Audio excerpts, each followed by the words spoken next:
also very interested in the party, right? Corey Willie with the Berkshire Record. David Seligman with my wife. Kate Sontag, vice versa. Patrick Reardon, 116 Undermountain Road, and neighbor of Ursula Cliff.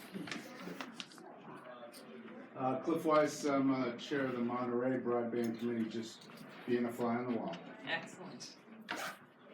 George Kane, Monterey Finance Committee. Chris Lynch, Matrix Design Group out of Worcester. Mark Cohen, Monterey. Juliet Oz, resident of Egremont and employee, Egremont Town Hall. Monia Tucker, resident Egremont and concerned citizen. Mary McGurran, Egremont resident and definitely a concerned citizen. Peter Goldberg, wearer of many hats. Josh Landis, WAMC News. Thank you. Steve Rawlings, finance. Adam Shea, Fiberjet. And then Mary somebody. Raising, Egremont Administrator Select. Okay, would you like to join us? I'm fine with it, thanks. Pat Carnavale from our Western Mass office, formerly of MEMA.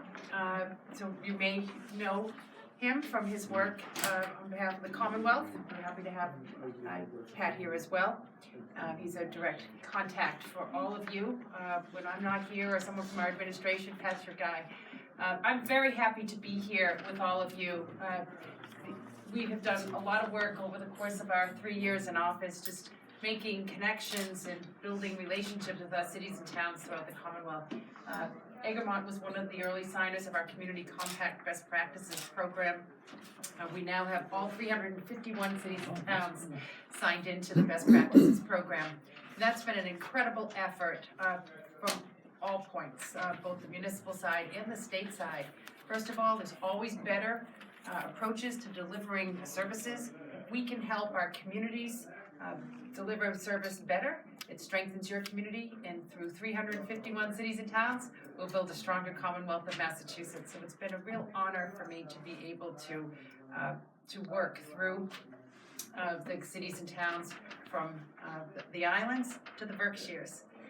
You live in a beautiful part of the state. I say to the senator all the time, you have a large district, but a beautiful district. And when we came into office, though, we discovered that 44 communities were not connected to the internet. And as connected as other places are in this Commonwealth, we felt that was a very real injustice that needed to be corrected. Having 44 communities without the proper connections is a public safety issue, a public health issue, it's an economic issue. And certainly, as you're trying to prepare these communities for the next generation, it's an essential piece of infrastructure necessary for your communities to have. The legislature has been an integral and strategic partner working with the executive branch to be able to appropriate the dollars needed for the construction of the infrastructure. And this has been a very long time to coming for you, so I understand all of that. The good news is, of the 44 communities, we now have 12 that are deciding which path to take. So they have options, and they're deciding which path to take and who they're going to partner with, both to design, build, make ready, and construct their infrastructure. You have made your decisions, so I want to commend the tech committee, the local officials, all who are involved in that process. That was a very difficult process, especially as a smaller community, to make that decision, convince your taxpayers and town meeting members about the project and what steps to take going forward. So now you're in the phase of post-decision, actually doing the work with Charter as your partner to make ready and make this possible, the connection real for the residences here in Egremont. The point of the conversation today is to get an update from you. Where are things going right? Where are things going too slow or falling through the cracks, and how can we intervene to make sure that we are familiar with what your priorities are at this time and help you. I do want to say, and then I'll toss it over to the senator to offer a few opening remarks as well. As we worked through this, we discovered that we needed to be more deliberate in our work with the utilities. And earlier in the year, I convened a meeting at the State House, invited the utilities in. We had a large roundtable discussion around how we can all work together and streamline the process and coordinate and collaborate in a much more efficient fashion. Since that meeting in January, there is a team, Charter's part of it, our administration is part of it, and the utilities. They meet every Thursday by phone to go over the details of these build-outs throughout these last mile communities. These are hard meetings, they're tense meetings, they get into the details about poles and make ready and the kind of stuff that needs to get decided so that projects don't get hung up. Having said that, this is the hard part of the project for you, and we're going to work through these details, make sure that this project comes to completion, and by next year at this time, I'm hoping that you will see some real connections that will really make a difference for you here in Egremont. Before we turn it over to Adam, I'd just like to give you just a quick update. Sure. We have a private company now that's actually got quite a bit of the town lit up. Oh, good. That's, working on his own with a private investor and some of the people in the community. So we will be probably in a very unique situation. We will have the opportunity for two providers in the community and some direct competition or not even direct. Well, one of them provides one, and one of them provides a really high speed service. So it'll be probably one of the very few communities in the state with that kind of Options are good. options. And I know it was about $1 million of grant to Charter for their build-out operation. And before Bill gets into some of the details, Senator, thank you for working together on this important project and for your advocacy. One of the things that happens here is you might anticipate what you think the cost will be for Make Ready, and then the actual cost could be different. And we had to work closely with the legislature to make sure that we were appropriating the funds needed to make sure that we cover these costs with you, so that these projects don't get delayed beyond where they should. That's right. Well, and thanks for coming here today. It's been really impressive. Many of you know I've been in office now for 15 months, and there's been no bigger priority than high-speed internet connection, because it's those critical infrastructure investments that we need to get right if we're going to thrive as a region and deal with problems that we're facing related to population decline and others. And it's been, the Lieutenant Governor's work and the administration as a whole that's really helped propel that forward, quite frankly. And so thank you for that and your continued attention.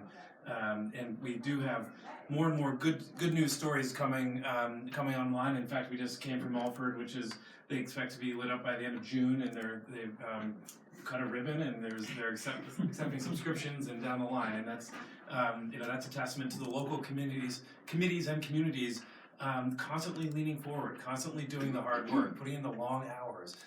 So thank you to all of you who've been doing that for way too many years. Far too many years, but the whole community in the region is going to benefit in this large portion of the state. And Bill, of course, it's hard to talk about broadband in Massachusetts without talking about you and your work. And he just talked about the fact that he's going to be leaving here and going to pretty darn close to Central Mass for another meeting. I will say that you're right, that it's been important that we keep our eyes on the funding piece, and we did have another $45 million put forward right before Thanksgiving. with about 12 million of that, I guess, for the any additional make-ready costs. And I think that points to the challenges that we're really concerned about and have our eyes on, which is working closely with utilities and making sure there are no delays and keeping our foot on the gas pedal. So that's why I'm really interested in hearing any further updates from what you're all experiencing in the short term. Thank you. It was pretty exciting to be at the Hyde in Alfred for the lighting up that's happening there. This, I think, 10 years in the making, and they have a very rapid uptake rate. Almost half of the community is now signing up for service, and they endeavor to get to a fuller take-up rate. Yeah, So, and a few months ago, you were with our other neighbor. Mount Washington. Mount Washington. Yeah. So Alfred, Mount Washington, the envy of the state now, with the fastest service, faster than parts of Eastern Mass. So, well deserved on your part. Bill, do you want to provide us with an update? So I haven't been to your community in a while because Peter Larkin's been on point with your select board for the charter relationship. So Can I everyone checked hear in. Bill? I checked in with Okay, maybe I you checked can in with stand. Peter before coming here today. I know that you're in the middle of your negotiations on your franchise agreement. I think we're more than in the middle. Okay, so you're getting close on that? Close to the end. Getting close on that. So that's crucial, and our partners, the Division of Telecommunications and Cable, play a direct role in helping sort of shepherd that process along. Charter has their poll application in it for this town, so they have submitted the poll applications, which is that crucial moment that we all wait for to see the utilities start responding. As the Lieutenant Governor has mentioned, every Thursday there's a phone call with it'd be Charter. I've forgotten your power. Is it EverSource or Grid? And National Grid. National Grid. So the Grid, Verizon, Charter, and basically what they're doing is troubleshooting poll applications. So as Lieutenant Governor mentioned, it's literally sometimes a poll by poll conversation about how to move the application process along and keep it moving forward. One of the things that's fortunate in your contract that MBI has between yourselves and Charter, the commitment of state funds and through that contract also means that any excess make-ready is covered in that contract. So in your situation, which is different than some other towns that are experiencing high make-ready costs, you've got that built-in, that protection built in. So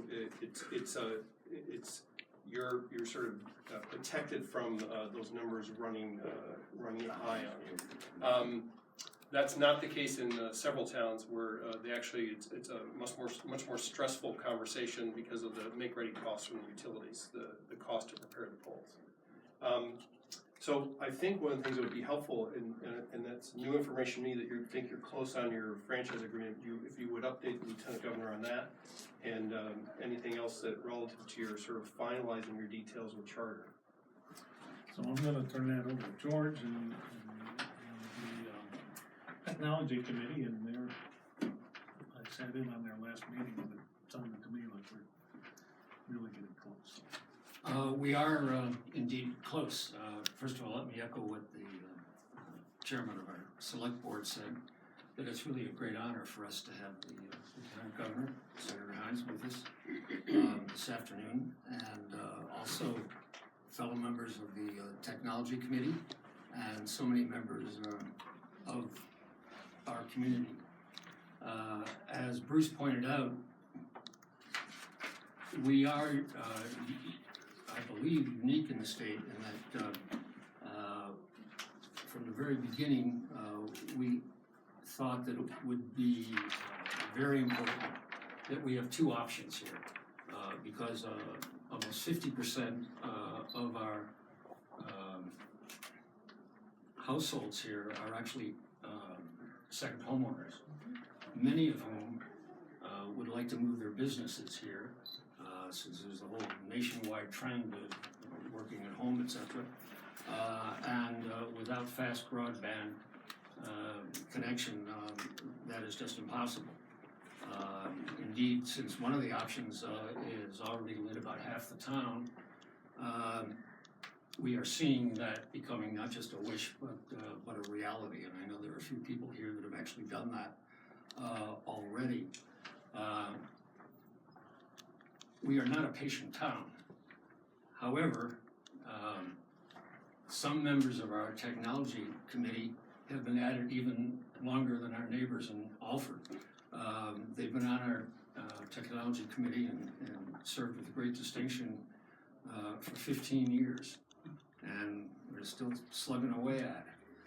But we really do see the light at the end of the tunnel. We currently, we will have, with Charter, a possibility of a speed of 100 megabytes. And with the private provider, there will be a speed of 1 gigabyte, similar to what Mount Washington has and what Alford apparently lit today. So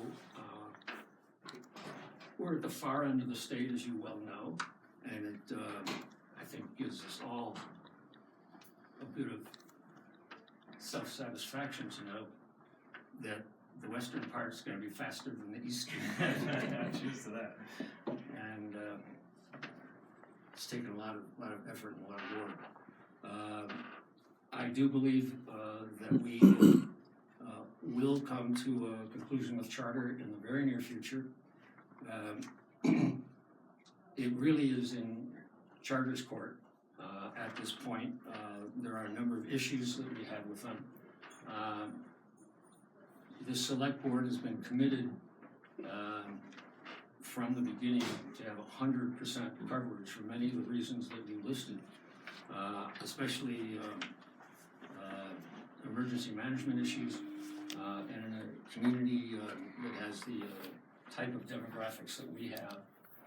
That's very important. Earlier today, I was at a triad meeting in Great Barrington, which was dealing with senior safety, and people from the sheriff's department were there actually giving our seniors from Alford, Egremont, and Great Barrington lessons in self-defense. And it was a sellout crowd, I must say, and it was very interesting. But it does underline the importance of being able to communicate with everyone in this town. And we have 61 households that have seniors living alone in Egremont. Our new police chief has actually devised a program to reach out to those that wish to be reached out to follow up on that issue. So we literally hope to have 100% coverage in Egremont. One of the issues we're waiting to hear from Charter is they're committed through MBI to cover 96% of the town, and we're interested in knowing what the 4% is that will not be covered. At the moment, there has not been any specific, I suppose there's always residual impacts of police directing traffic when they're doing make-ready work or whatever, but there's been no direct impact on the taxpayers. There has been a bond issue approved several years ago in Egremont to do any necessary build-outs to accomplish the town's objectives, which is still outstanding, although unutilized at the moment. How much was that? 2.9 million. 2.9.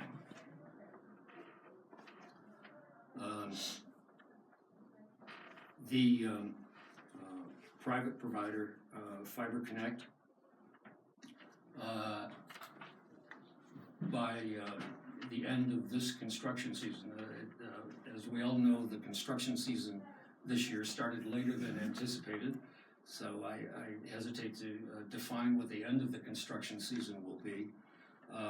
but between 70 and 80% of the town will be covered. Since we're not actually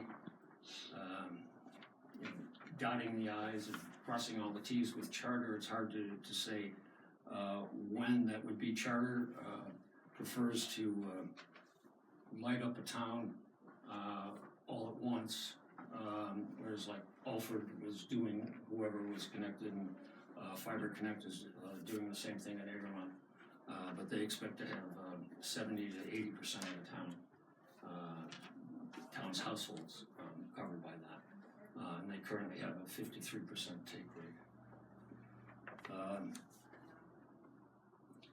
What it means to lack broad coverage and true broadband, high speed, has been a topic of great interest in this town for a long time. And because your presence was anticipated today, we not only have a very impressive turnout of my fellow citizens, but also the Board of Selectmen got several letters. I see you've been provided with one. I can provide you with two more that indicate there is a very strong support that we as a community get on with this. And I think with your help, which is greatly appreciated, with your help that is greatly appreciated, we can almost grasp that light at the end of the tunnel. So Thank you very much for your presence here today and your update. That was very informative. And I want to thank the Tech Committee for your deliberations and your commitment to seeing this through. Perseverance is one of your strengths, and 15 years is a very long period of time. But I hope that you feel you're at the other end of the bookend to this project as you see the construction activity taking place and the actual light at the end of the tunnel that you talked about. Right at the end of the fiber. Could the Tech Committee speak to any issue that you would like to share with us today? And I know there are residents here that I'd like to hear from as well, because this is the point where the patience starts to wear thin, and people need to plan for their properties, their values, their lives, and this is very critical piece of infrastructure that's necessary for everyone to understand what's coming up in terms of the next milestone moment. Over the next weeks, this is construction season, so everyone is anticipating a lot of activity in the good weather now that it's with us. So can I just turn it over to the Tech Committee to just summarize from your point of view, not the history, because I know enough now about where we've been, but really where we're at is what I want to gain from our conversation today.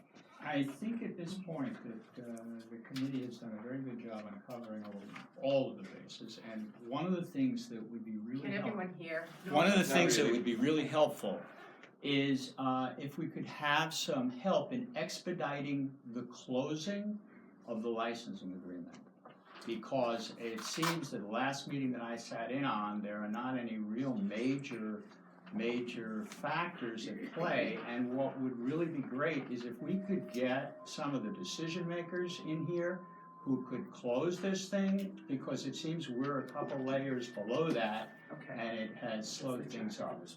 Okay, yeah, so the point is the licensing agreement, we need to dot the i's and cross the t's and sign and finalize that agreement. Can you speak to that at all, George? Yes, I did indicate we have asked for several months now a definition of what the 4% that would not be covered, and what I consider a very, very significant impact is we have monthly charges, which for a basic package would be $69 a month. What we don't have is installation charges that could be very, very significant. We had a good relationship in our negotiations with Charter. They proposed that they would provide installation up to 125 feet from the road, and we proposed 300, and they came back and accepted 250 feet. So that was something. In a town like Egremont, that's very, very important. On the other hand, we have mile-long driveways. We just discussed this issue with Alfred, to understand, Alfred, to understand how they managed through that issue. That's a great negotiating for you on the 250 feet. And while certainly the residents of Egremont would like to know the pricing, I do not consider that an insignificant kind of detail. We are dealing with, I think, very competent people that are based here in the Commonwealth from Charter, but they have to go back to corporate, as they say. And That's when we come into play. yes. So they go back to corporate, and then we get silence. Okay. So Okay, can I, the $69 a month, that's on par with other agreements that we're seeing as market Yeah. rates. So yeah, that's a very that's a good basic basic package service of to television offer. services. Could I make one point as to Yeah. what George is saying? One of the issues here, the major issue in the drops and the charging for the drops, is the aerial drops are pretty straightforward. But we have a number of areas in the town and a number of residences which have underground service installation. And to be fair to both sides of the table, you really don't know what's going to happen there until you begin to do your installation. And we have been putting some pressure on them to give us an idea of how they're going to handle the underground. And in reality, it's a question of where's the breaking point where if your underground gets beyond a certain point, the homeowner is going to have to kick in. The other thing about it is where you may have existing conduit that the assumption is made that it is usable. In many cases, and in the other towns, I'm sure you've seen this, the conduit has collapsed, and when they go to do the installation, they find out that they have to put down new installation. So one of the big areas here that's important is addressing how they're going to deal with underground installation. And we That's right. And just to put that in perspective, we have 31 public roads in Egremont. We have one public road with underground cable and 19 private roads. So it's a very significant percentage of the towns. But I'm sure you also want to hear from our Yeah. residences. It's complicated, there's no question, but there are solutions to this. And some of the issues that you've raised, other towns are experiencing and have resolved, and some they haven't. And that's why these weekly meetings are so important, because every community does have different challenges and unique circumstances that have to be figured out. And it's really, I give Bill Ennin a lot of credit for his time and attention to this. I want you to know you have some very dedicated people on the MBI side that are holding everyone accountable for this work. And on Thursdays, when they have these meetings, they're tense meetings. There's a lot of detail being discussed, and they end those meetings with a plan instead of pointing fingers about who's going to take on what and confusion. They are clarifying, streamlining, assigning responsibility, and then meeting again on the following Thursday so that everyone's accountable during that week to problem solve these particular issues that come up. Maybe you can speak to that, and then we can open it up to the group here. So one of the purposes of the Thursday meeting with utilities is that the charter in their portion of the meeting gets to identify problem areas where they're not making headway. So an example in one town, this is not a charter town, it's a different town. An example in one town is there were some poles that were roadblocked due to winter conditions. So the select board volunteered to have the DPW provide a pathway to the blocked pole and just expedite the entire process. So we were able to bring that into the Thursday call we had the invitation from the select board to use their DPW, we brought in the Thursday call, and that block poll being completed frees up 199 polls for work. So it's that kind of detail in these Thursday meetings, and Charter is essentially the customer with the utilities trying to respond to Charter's requests. And we will follow up on the licensing agreement. We now understand where you're at there, and we will have that conversation with them. We're close, and we're ready to sign. Okay, so we will work on that from our end. So we can open it up for residents who are here, and I know we have some friends from Monterey. Happy to take your comments into consideration as well. Yes? Peter Goldberg, and we're on Millerview Road, right on the other side of the hill here. Okay. Just want to put a voice and a face to the issue about that 4%. Yes. Several months ago, we had a good chat with one of the companies that's considering, is actively involved now. And the basic price tag per household came out to a few $1,000s to run a conduit into the development and then to branch off into the individual homes, which is certainly, it sounds exorbitant, which we feel it is, but we understand that they've got to do business in their way as well. So I'm not, making a judgment about that. But the question about the 4% is very troubling, because if we happen to be part of that 4%, and we're looking at costs that are that, astronomical, I mean, what is the recourse that we have, not just on our street, but on all of those, I think George has said maybe 19 other streets that are private. What do you see in terms of the planning and the foresight that's going into, how do you address that? I mean, Okay, so let me just comment quickly, and then the others can talk about this. Because you raised an issue that others have raised as well as part of the 44 communities that we're working within. These edge areas, these edge properties that might be better served from another community as opposed to the community in which you sit. So we've got to think about these solutions, and that's just one example and a possible option. And we are looking at making sure that we consider those in this, what you call 4%, and to see what solutions there are for those residents. Do you want to speak as a board? And then I know Bill has some specifics that he can add to that as well. Thank you for raising the issue. I think that's why we, being the select board and technology committee, want to know, because we have options. We have that borrowing authority that can help, and maybe we partner with the homeowners. Forgive me, Peter, but is your road a buried utilities up there? it is. So that's maybe where we come in as a town and provide the opportunity for both of our network providers to partner with us and lay a conduit down the road. But, I think that's the next step that we as a board and we as a town have to figure out. And I think that's the thought that we need to, but that's why we need to know what these areas are going to be and what the costs are associated with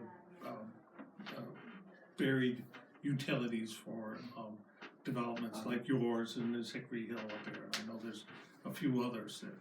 How many fall in that 4% category here? 45 houses. 45 houses. Yes, now, some of the fringe areas that you were speaking about, we have already initiated conversations with both Alfred and with Mount Washington. And we have a precedent certainly with Mount Washington because our fire department serves Mount Washington. And we just generally have good neighborly relationships. And we're committed to come up with a solution. I think that's one of the messages that you should take away today. You've described 45 households that also need a connection, and how do we solve that? And we've got to be creative and flexible there's gonna be a lot of creativity. activity Yes. around that. I mean, they haven't been served because they are hard to reach places, but that doesn't mean they shouldn't be served and that there isn't a solution. We live in the most innovative state in the country, and we've got to be innovative for all the residents. So we will get back to you.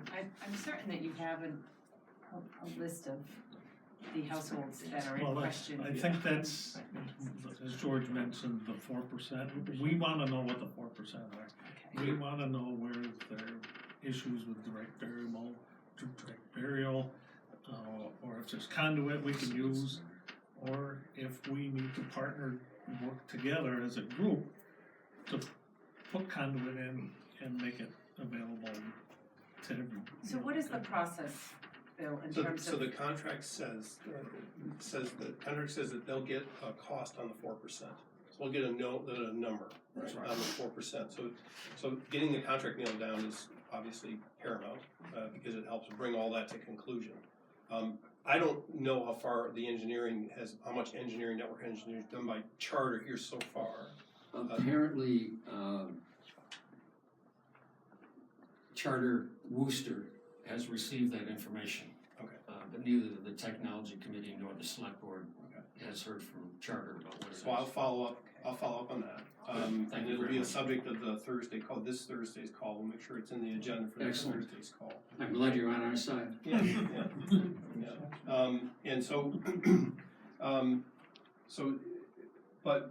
something that's really, you reference this remarkable situation.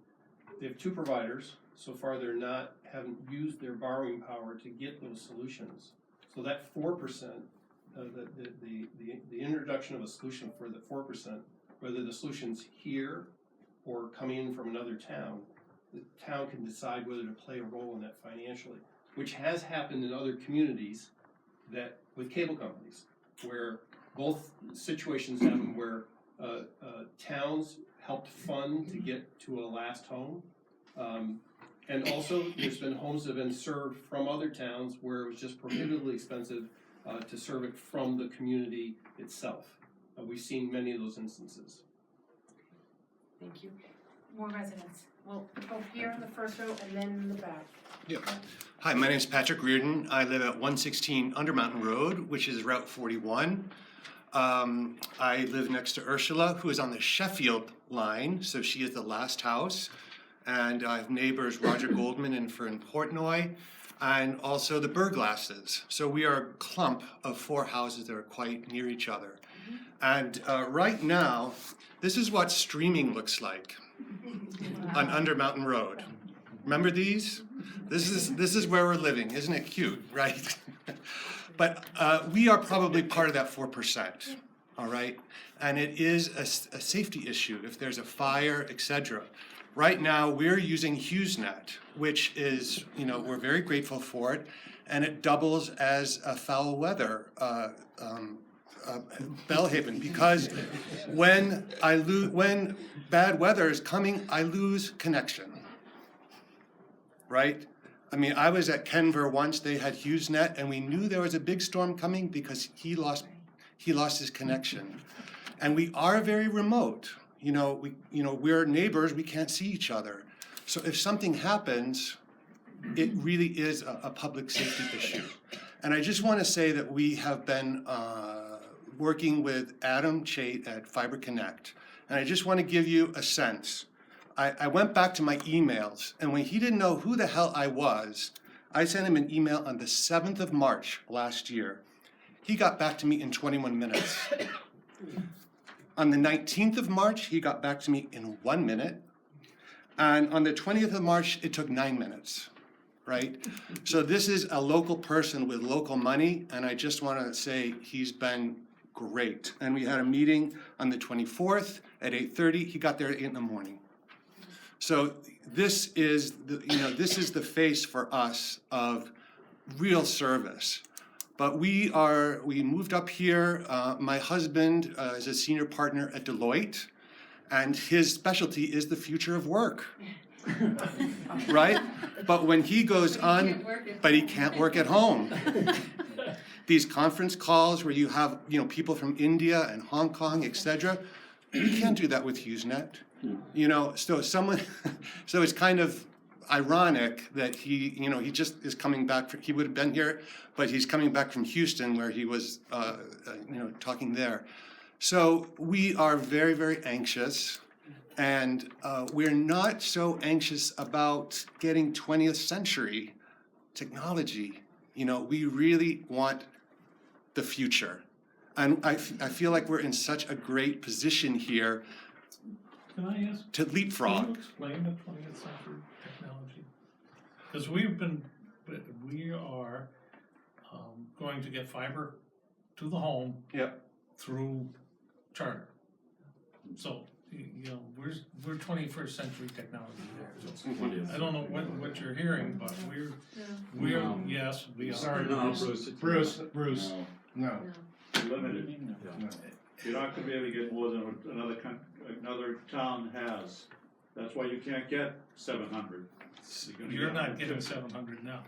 We are in Monterey, but in charter will not give you performance that's better than they give to any other town, no matter what the medium is. It could be clothesline, it could be coax cable, because they can't. Every town is gonna have a clause that says, you can't get better than we get. Even though they can provide it. Even though they can give it to you, even though they can put fiber in. Can I make an observation? Sure, and let me ask your tech committee, and then the tech, say your first name. Jonathan Taylor. Jonathan wants to comment on that, and then we'll go to the back of the room for your final question, okay? I know everybody is fond of talking about the future of the internet, et cetera, and Bruce was just telling me about a half an hour ago, or an hour ago, that when they got, in the school where he worked, they got broadband installed in the school, and it was 50 megabytes per second, and they had 100 computers running on that full-time, all the time, and it never slowed down. There was never any resistance to too much data being drawn through the pipe, and there's a belief that people have that people seem to think that if you don't have a gigabyte of service, that you're, you know, that you're just going to be in the dark. And 100 megabytes of service in this day and age is a lot. And as the time passes, it's almost a guarantee that Charter will enhance their services. They will put fiber to the home where it's necessary. They'll upgrade their systems, because that's what corporations do. And there seems to be a belief on many people's parts that if we sign up with Charter, that we're like in the dark ages. And I'm afraid that just doesn't make any sense in this day and age, because it's easy to change technology. And if Charter finds that there's a demand for a higher service, they used to serve 60 megabytes per minute per second, now they up to 100. So, you know, if the demand is there to go to 200 or 500 or 1,000, they will do that as the demand requires over time. Okay.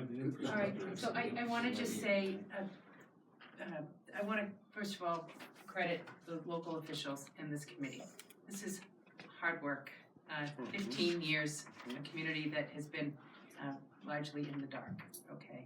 So very important that we take the next steps to finalize the agreement, process make-ready work, follow through with getting service to the level needed in this community.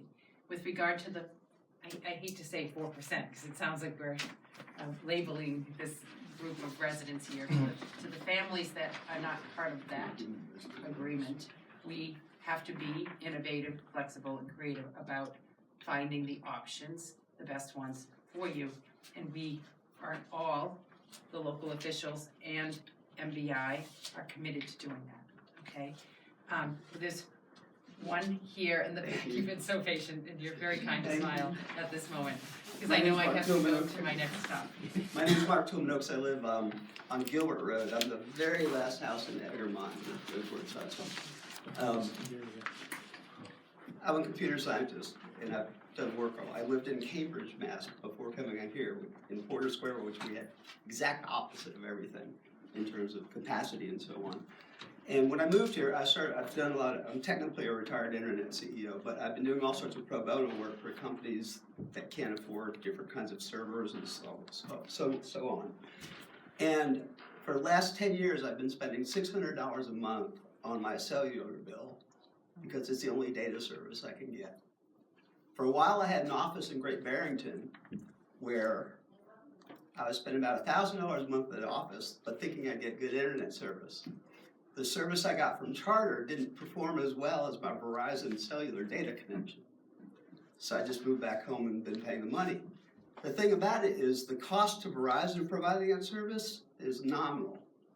We live in one of these variable capacity communities, so there's lots of capacity most of the time that's not being used. That would serve me really well if I didn't have to pay these inflated prices for the service itself. I also am kind of concerned I might be among the 4%.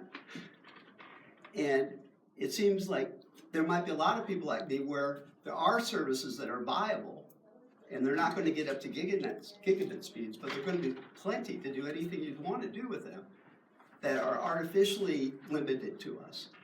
And that might fill the gap of that 4%. Thank you. Yes, thank you for that. I appreciate that statement. I We are have 3 more stops in my day, so please don't think I need to move on to there. I do want to say, Bill, you can stay, right? So Bill Ennin from our office at MBI is here and can stay and address any of the specific concerns that you have. And we have some next steps that we're going to take for Egremont and for all of these communities. You have our full commitment as an administration. And I also know the legislature is committed to this with the dollars needed to process everything regarding the construction of the infrastructure here. That's why I'm here today. And this may require a repeat visit, and I'm happy to do that as well. We are fully committed to serving this community. And I appreciate your coming to this meeting today. As I said, Bill, who's the point person on those Thursday morning calls every week, is here in the room, and he's going to stay in the room to address and take any information from you so that he can bring it to that meeting and work through the details of this project, okay? Thank you very much for your time today. Thank Thank you. you to all the local officials for your hard work.